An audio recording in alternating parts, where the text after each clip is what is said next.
Hey guys, it's JP, and this time we're going to go over different kinds of jumping exercises I use for runners to help them run even faster. I've gone over general strengthening exercises for different parts of the body, but I have not really gone over that many jumping exercises. Now the question you may ask yourself is, why incorporate jumping? There's a popular saying that sums up running as a series of partial jump squats that occur consecutively and quickly. While running is more complex than that, it definitely highlights the importance of jumps. Now, similar to running, jumping involves energy storage and release. This is actually one of the essential roles of tendons. Efficient use of these structures allows us to multiply the amount of force we produce. While you can typically incorporate general jumping activities to build resilience of these tendons, I use different types of jumps to target certain muscles and tendons. Being able to incorporate different kinds of jumps depending on what the runner needs is key. Now, let's go over some simple jump variations that are easy to incorporate into your own training program. The first exercise I will go over is split squat jumps. This specific variation targets usage of the quads and tendons around the knee.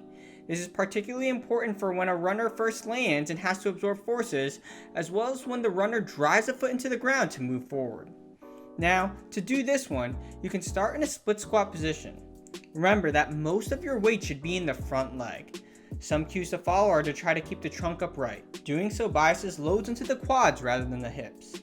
Then, when you are ready, you will push the front leg straight into the ground and you will explode straight up. Then, as you are in the air, you can alternate legs. Now, as you land, one key thing to remember is to try not to bang your back knee into the ground, as this can really hurt. Then, you can continue to perform this sequence.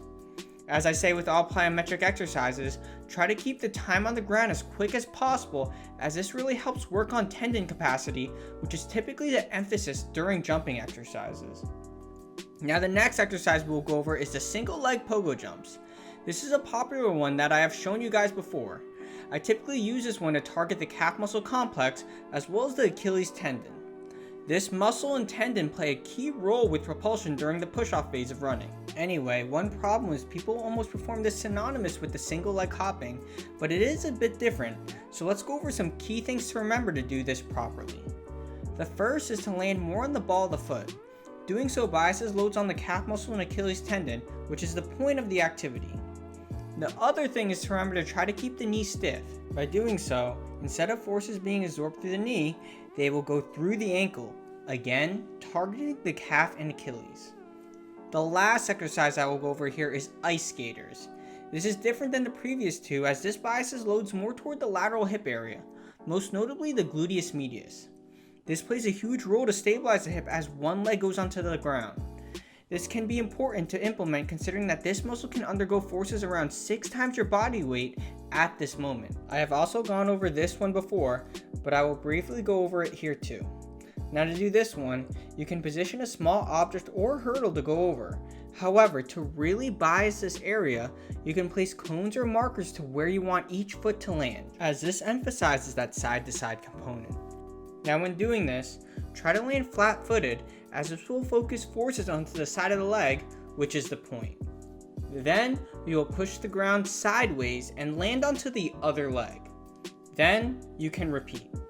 And those are a few simple jump variations that you can try to help target different muscles and tendons and improve running performance. I hope you guys found this helpful. I'd love to hear your thoughts in the comment section below. And as always, thank you for watching.